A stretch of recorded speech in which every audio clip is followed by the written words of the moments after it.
رسول اکرم کے انتقال کے بعد صحابہ کے دل کی جو کیفیت تھی، جو دماغ کی کیفیت تھی، وہ برداشت کے باہر تھی۔ میرے صحابہ کرام حیران تھے، پریشان تھے۔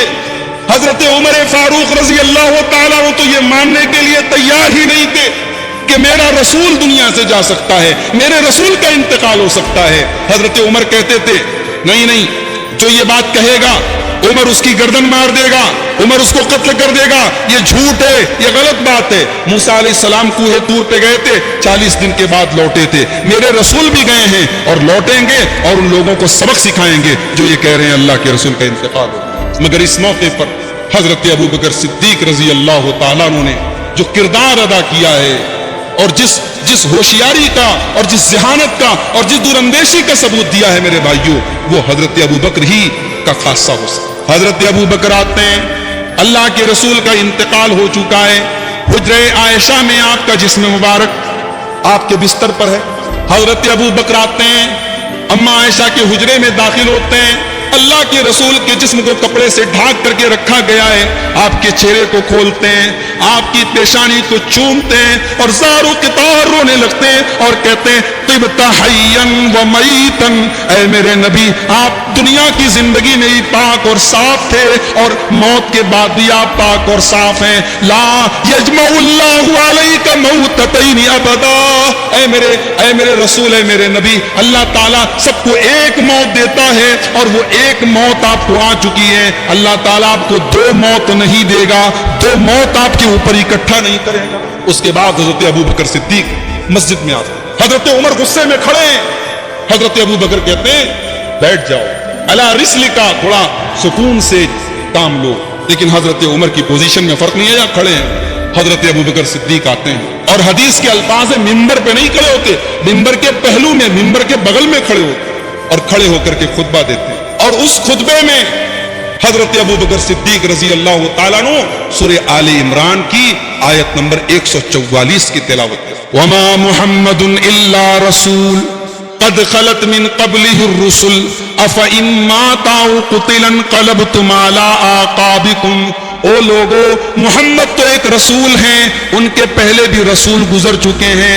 افإن مات، اگر ان کو موت آ جائے، او قتل، یا ان کو شہید کر دیا جائے، انقلبتم علی اعقابکم، تو کیا تم اپنی ایڑیوں کے بل پلٹ جاؤ گے؟ کیا تم مرتد ہو جاؤ گے؟ ومن ينقلب علی عقبیہ، اور جو اپنی ایڑیوں کے بل پلٹ جائے، فلن یضر اللہ شیئا، وہ اللہ کا کچھ بھی بگاڑ نہیں سکتا، وہ اللہ کا کوئی نقصان نہیں کر سکتا۔ یہ آیت پڑھی حضرت ابوبکر صدیق نے، اور اس کے بعد وہ تاریخی جملہ کہا تھا جو سونے کے حروف سے لکھے جانے کے قابل۔ کہا ہے لوگو، من کان یعبد منکم محمدا فإن محمدا قد مات۔ جو محمد صلی اللہ علیہ وسلم کی عبادت کرتا تھا وہ یہ کان کھول کر کے سن لے کہ آپ کو موت آ چکی ہے، آپ دنیا سے جا چکے ہیں۔ ومن کان یعبد اللہ، اور جو اللہ کی عبادت کرتا ہے وہ یہ جان لے فإن اللہ حی لا یموت، کہ اللہ تعالیٰ زندہ ہے، اللہ تعالیٰ کو کبھی موت آنے والی نہیں ہے۔ جب یہ خطبہ دیا حضرت ابوبکر صدیق نے، بخاری کے الفاظ ہے فَنَشَجَ النَّاسُ يَبْكُونَ، جتنا مجمع تھا سب رونے لگا، سب زار و قطار رونے لگے۔ اور حضرت عمر کہتے ہیں مَا تُقِلُّ رِجْلَايَ، میرے پیر زمین پر ٹک نہیں رہتے، میں گر پڑا، میرے پیر زمین پر ٹک نہیں رہتے، اور میں نے یقین کر لیا کہ ہاں اب رسول اکرم اس دنیا میں نہیں ہے، اور مجھے ایسا لگا جیسے قرآن کی اس آیت کو میں آج پہلی مرتبہ سن رہا ہوں۔ یہ اللہ کے رسول صلی اللہ علیہ وسلم کی وفات کے بعد حضرت ابوبکر کا وہ خطبہ ہے میرے پیارے بھائی، تاریخی خطبہ ہے، جس خطبے نے حضرت عمر کو بھی یہ تسلیم کرنے پر مجبور کر دیا کہ اللہ کے رسول اب اس دنیا میں نہیں ہے، آپ کا انتقال کے بعد حضرت ام ایمن رضی اللہ تعالیٰ عنہ، ان کے پاس حضرت ابوبکر اور عمر اکثر جایا کرتے تھے کیونکہ یہ رسول کی بڑی محبوب صحابیہ تھیں۔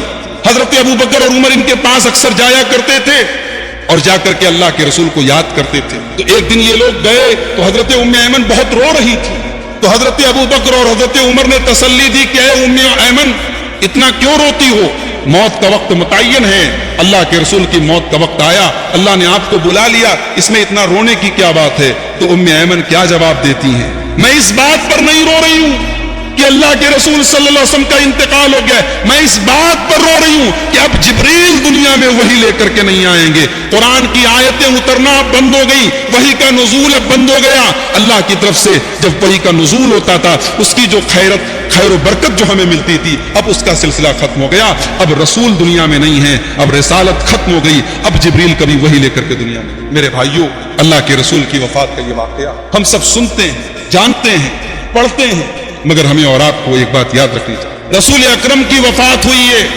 اللہ نے آپ کو بلایا ہے, آپ دنیا سے رخصت ہوئے, مگر آپ کا دین باقی ہے, آپ کی شریعت باقی ہے, آپ کا مشن باقی ہے.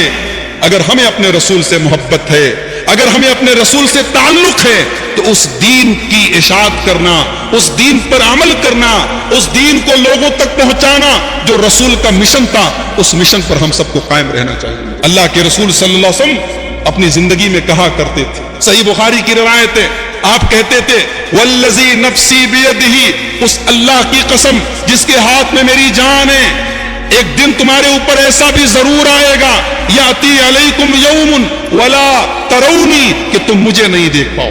اے میرے صحابہ, وہ دن تمہارے اوپر آئے گا, تم مجھے نہیں دیکھ پاؤ گے. اپنے جان اور مال کو قربان کر کے بھی مجھے دیکھنا چاہو تو مجھے میرا دیدار نہیں کر پاؤ. خوش نصیب تھے وہ صحابہ جنہوں نے رسول کا دیدار کیا. بڑی مقدس تھی وہ ہستیاں جنہوں نے رسول کا دیدار کیا. ہماری آنکھیں تو ترستی ہیں, ہمارے دل تو بے قرار ہوتے ہیں کہ ہم اپنے رسول کا دیدار کریں, مگر میرے بھائیوں, ہمیں رسول کا دیدار بھی انشاءاللہ نصیب ہوگا. ہمیں رسول کے ہاتھوں حوض کوثر پہ کوثر کا جام بھی نصیب ہوگا, ہمیں رسول کی شفاعت بھی نصیب ہوگی. بس ہمیں ایک کام کرنا ہوگا جو اللہ نے سورہ نساء کے اندر ہمیں بتایا کہ وَمَن يُطِعِ اللَّهَ وَالرَّسُولَ فَأُولَٰئِكَ مَعَ الَّذِينَ أَنْعَمَ اللَّهُ عَلَيْهِمْ مِنَ النَّبِيِّينَ وَالصِّدِّيقِينَ وَالشُّهَدَاءِ وَالصَّالِحِينَ. جو اللہ کی اطاعت کرے گا اور جو رسول کی اطاعت کرے گا وہ ان لوگوں کے ساتھ ہوگا جن پر اللہ نے انعام کیا ہے, یعنی نبیوں کے ساتھ, صدیقین کے ساتھ, شہداء کے ساتھ اور صالحین. اللہ کے رسول کی وفات کے بعد صحابہ کی پوزیشن کیا تھی, صحابہ کی حالت کیا تھی؟ اما عائشہ فرماتی ہیں کانو کالغنم فی اللیلۃ المطیرہ, صحابہ اپنے آپ کو اتنا لاچار اور بے بس محسوس کر رہے تھے جیسے بارش کی رات ہو, طوفانی رات ہو, اور بکریوں کا کوئی ریوڑ ہو اور کوئی ان کا رائی نہ ہو, کوئی نگرانی کرنے والا نہ ہو, کوئی چرواہا نہ ہو. اللہ کے پیارے نبی کے صحابہ اپنے آپ کو اتنا بے بس اور کمزور محسوس کرتے. سوموار کو آپ کا انتقال ہوا, بدھ کے روز آپ دفن کیے گئے. آپ کو قبر میں اتارنے والے آپ کے اہل بیت تھے, حضرت علی رضی اللہ تعالیٰ عنہ, حضرت اسامہ ابن زید رضی اللہ تعالیٰ عنہ. آپ کے گھر کے چند لوگ تھے, آپ کی وصیت تھی کہ آپ کو قبر میں آپ کے گھر والے اتاریں. آپ کی جنازے کی نماز کسی نے پڑھائی نہیں, کوئی امام نہیں تھا. صحابہ چھوٹی چھوٹی ٹکڑیوں کی شکل میں آتے تھے اور آ کر کے آپ کی جنازے کی نماز پڑھتے تھے. آپ کو جب غسل دینے کی بات آئی, صحابہ کرام حیران رہ گئے آپ کو کیسے غسل دیا جائے, کیونکہ غسل دینے کے لیے آپ کے بدن سے کپڑے اتارنے پڑتے. صحابہ کرام کو اتنی جرت نہیں محسوس ہوئی کہ ہم اللہ کے رسول کے بدن سے کپڑے اتاریں. اسی حال میں اللہ کے رسول صلی اللہ علیہ وسلم کے بدن پر جو کپڑا تھا اسی حال میں آپ کو غسل دیا گیا. آپ کے بدن کو, آپ کے سطر کو کھولنے کی نوبت نہیں آئی, اور آپ کو غسل دینے کے بعد آپ کے اہل بیت نے, آپ کے گھر کے جو خاص صحابہ تھے جس میں حضرت اسامہ ابن زید اور حضرت علی وغیرہ کا نام آتا ہے, ان لوگوں نے آپ کو بدھ کے روز آپ کو قبر میں دفن کیا گیا. میرے پیارے بھائیوں, رسول اکرم صلی اللہ علیہ وسلم کی وفات کا یہ واقعہ جو احادیث کی روشنی میں میں نے آپ کے سامنے بیان کیا ہے, یہ واقعہ حقیقت میں اتنا دردناک اور المناک اور اتنا جذباتی ہے کہ اس کو جب پڑھا جائے, جب سنا جائے, جب بیان کیا جائے تو آنکھیں اشکبار ہو جاتی ہیں. اور ظاہر ہے کہ ہم نے تو اس واقعے کو کتابوں میں پڑھا ہے, حدیثوں میں پڑھا ہے, ہم ذرا ان صحابہ کے بارے میں تصور کریں جنہوں نے اپنے رسول کی وفات کا آخری منظر دیکھا تھا, جنہوں نے رسول کی وفات کو اپنی آنکھوں سے دیکھا تھا. ان صحابہ کے دل پر کیا گزری ہوگی.